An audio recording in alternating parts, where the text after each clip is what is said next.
Hello everyone. आज हम लोग डिस्कस करने वाले प्रोसेस कॉस्टिंग के बारे में। Process costing it is a method of costing.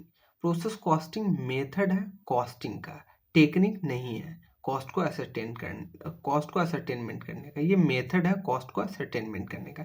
It is use in industry where the material has to pass through two और more process for being converted into final product. ये वैसे industry के अंदर process costing use किया जाता है जहाँ पर मटेरियल पास करती है टू और मोर प्रोसेस, दो या दो से ज़्यादा प्रोसेस से फाइनल प्रोडक्ट में कन्वर्ट होने के लिए। तो उस इंडस्ट्री में हम लोग प्रोसेस कॉस्टिंग का यूज़ करते हैं। For example steel industry, paper industry, medicine industry, soap industry, chemical industry, rubber industry, ये यूज़ करते हैं प्रोसेस कॉस्टिंग का। प्रोसेस कॉस्टिंग के अंदर रॉ मटेरियल इंट्रोड्यूस किया जाता है प्रोसेस वन के अंदर। उसमें प्रोसेस करने के बाद उसको उसको फिर डाला जाता है प्रोसेस टू के अंदर। आफ्टर दैट प्रोसेस थ्री के अंदर तब जाकर के हम लोग फिनिश गुड्स प्राप्त करते हैं। रॉ मटेरियल को हम लोगों ने प्रोसेस वन के अंदर डाला। प्रोसेस वन में प्रोडक्शंस करने के बाद, मैन्युफैक्चर करने के बाद उसको फर्दर प्रोसेस किए प्रोसेस टू के अंदर एंड प्रोसेस थ्री के अंदर। आफ्टर दैट हम लोग को फिनिश गुड्स रिसीव हुआ। इसका फॉर्मेट किस तरीके का होता है? इसका फॉर्मेट होता है एक particulars quantity rate amount. Particulars quantity rate amount T shape format में होता है। इसका फॉर्मेट टी शेप फॉर्मेट में होता है। टी शेप फॉर्मेट में होता है डेबिट क्रेडिट। डेबिट साइड हम लोग तीन कॉलम प्रिपेयर करते हैं, एक पार्टिकुलर्स का कॉलम, एक क्वांटिटी का कॉलम, एक रेट का कॉलम एंड एक अमाउंट का कॉलम। एंड क्रेडिट साइड भी हम लोग particulars, quantity, rate and amount का कॉलम प्रिपेयर करते हैं। डेबिट साइड टू मटेरियल जितना क्वांटिटी इंट्रोड्यूस किया गया मटेरियल का वो पुट करते हैं क्वांटिटी वाले कॉलम में, और किस रेट से इंट्रोड्यूस किया गया वो पुट करते हैं। इस क्वांटिटी और रेट का प्रोडक्ट हम लोग अमाउंट वाले कॉलम में पुट कर देते हैं।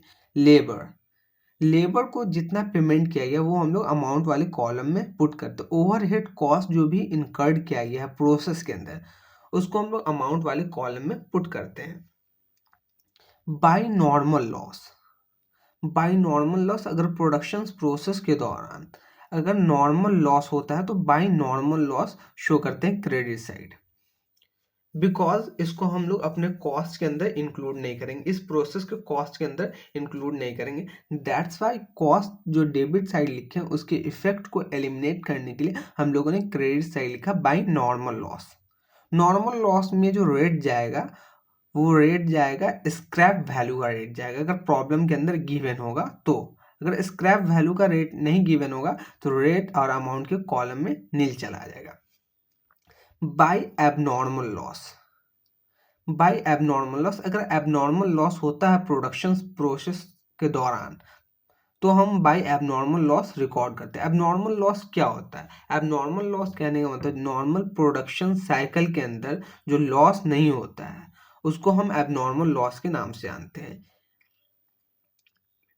बाय नेक्स्ट प्रोसेस कहने का मतलब क्या चीज़ हो गया? जो रिमेनिंग क्वांटिटी बचेगा उसको हम लोग नेक्स्ट प्रोसेस में ट्रांसफर कर देंगे फर्दर प्रोसेस करने के लिए। अगर एबनॉर्मल गेन होता है तो डेबिट साइड लिखेंगे टू एबनॉर्मल गेन। जितने क्वांटिटी का एबनॉर्मल गेन होगा उसको क्वांटिटी वाले कॉलम में पुट करेंगे, और इसका जो रेट होगा वो नॉर्मल कॉस्ट पर यूनिट की रेट से जाएगा। इस दोनों का प्रोडक्ट क्वांटिटी एंड रेट का प्रोडक्ट क्या आ जाएगा? अमाउंट आ जाएगा। फॉर एग्जाम्पल हम लोगों ने मटेरियल इशू किया है प्रोसेस वन के अंदर, डेट इज 1000 यूनिट हम लोगों ने प्रोसेस वन के अंदर इंट्रोड्यूस किया है। नॉर्मल लॉस एक्सपेक्टेड है 10% इनपुट का। इट मीन्स 1000 का 10% that is 100 unit normal loss है प्रोसेस वन के अंदर। तो हम लोग को आउटपुट कितना मिलना चाहिए? 900 यूनिट, बिकॉज हम लोगों ने 1000 इनपुट इंट्रोड्यूस किया है इस प्रोसेस के अंदर एंड 10% का नॉर्मल लॉस है। तो हम लोग को आउटपुट जो मिलना चाहिए वो 900 यूनिट मिलना चाहिए आउटपुट। ठीक है, अगर 900 यूनिट आउटपुट मिलता है तो हम 100 unit by normal loss show कर देंगे नॉर्मल लॉस वाले कॉलम में, एंड 900 यूनिट हम लोग नेक्स्ट प्रोसेस को ट्रांसफर कर देंगे। सिचुएशन नंबर 2, हम लोगों ने मटेरियल इंट्रोड्यूस किया 1000 unit in process, 1000 unit process में इंट्रोड्यूस किया एंड 10% एक्सपेक्टेड है नॉर्मल लॉस होना। 1000 का 10% that is 100 unit normal loss हुआ प्रोसेस के अंदर। तो 900 यूनिट हमको इस पार्टिकुलर प्रोसेस से मिलना चाहिए था, बट एक्चुअल में हम लोगों को मिला लेट्स से 850 यूनिट। मिलना कितना चाहिए था 900 यूनिट, बट मिला कितना 850 यूनिट। तो इसका मतलब क्या चीज़ हो गया, 50 यूनिट का जो लॉस हुआ, 900 माइनस 850, 50 यूनिट का जो लॉस हुआ वो हम लोग के लिए क्या चीज़ हो गया, बाय एबनॉर्मल लॉस हो गया।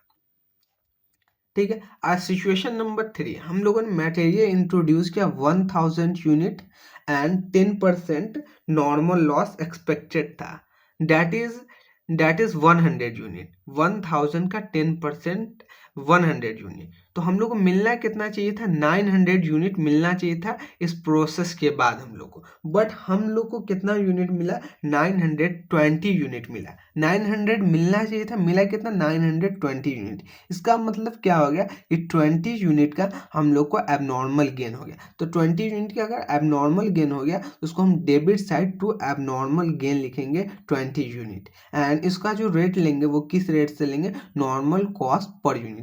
अब किस तरीके से normal cost per unit find किया जाता है ये हम लोग प्रैक्टिकल प्रॉब्लम के अंदर डिस्कस करेंगे।